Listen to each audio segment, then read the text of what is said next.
كل من عليها فان ويبقى وجه ربك ذو الجلال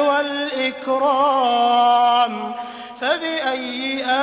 آلاء ربكما تكذبان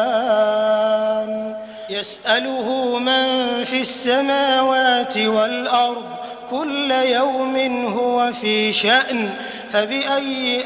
آلاء ربكما تكذبان سنفرغ لكم أيها الثقلان فبأي